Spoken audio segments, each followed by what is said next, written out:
So you were out on the open road, Yeah. you felt the handlebars start to wobble, and then you slowed down to pull into a servo to try and prevent an accident. Really, you wouldn't believe what actually happened. I went to take the first turn. There was S-shaped driveway. So you were going what, like 5Ks? 8Ks. And the handlebars turned and the front wheel kept going straight. So the wheel came off the bike. The handlebars came off the bike. And I basically clipped a lamppost with my foot and it twisted my leg and took it off. God. I tore my spleen, I broke ribs, I was bleeding out, I severed my femoral artery. It's a miracle that I'm actually here talking to you. And the story just gets worse from there. Lazarus Lordy is one of up to 100,000 Australians living without a limb. He's been out of a job for the most part of 9 years since he lost his leg. Almost 50% of people with a disability are currently unemployed and said to be more likely to be discriminated against when looking for work.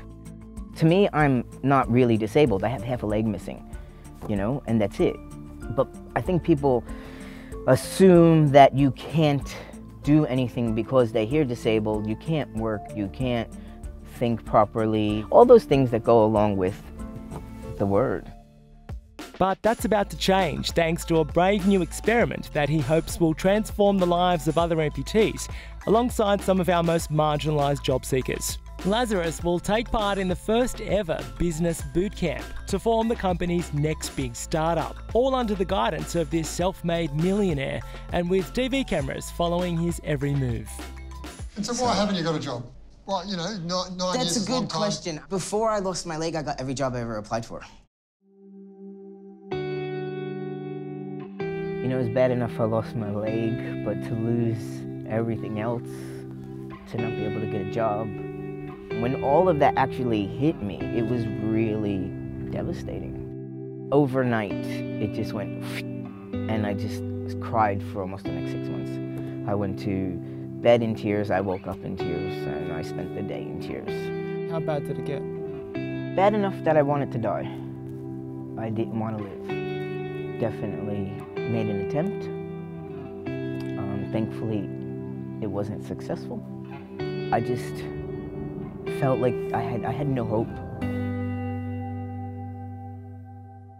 What do you wish was said to you at the time that you were really struggling with, you know, the reality that you had to live without a limb?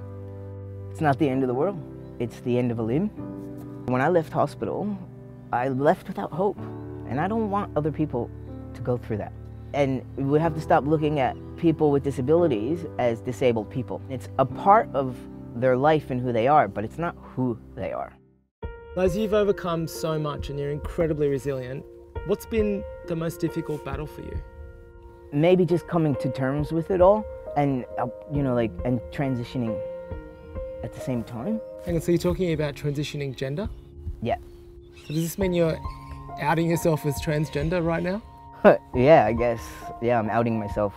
A lot of people in my life don't know. So I had to put being able to be my true self on hold to deal with the fact that I've lost a leg. And if it wasn't for the program, I don't know that I would be this far ahead where I'm at right now, because that really helped a lot. You know, having the mentors, the show's over and they are still helping me, and they have no obligation to do it. So I've pretty much got the dream team behind me. If I fail, it's my own doing, because there's really no way I should fail. What do you hope that this kind of enterprise that you're setting up is going to do? I'm hoping that what Street Mobility is going to do for people is raise awareness about what it's like for people with disability, and in particular people who use wheelchairs. Give people hope before they leave hospital. Be able to provide jobs for people with a disability so that they can be paid a wage that's fair. You're disabled or able-bodied, it shouldn't matter. Laz, how has this experience changed you? I've realized who I am, how strong I actually am, and determined, and don't tell me no, because if you tell me no, I'm going to prove you wrong. I will figure out a way. I will make the impossible possible somehow.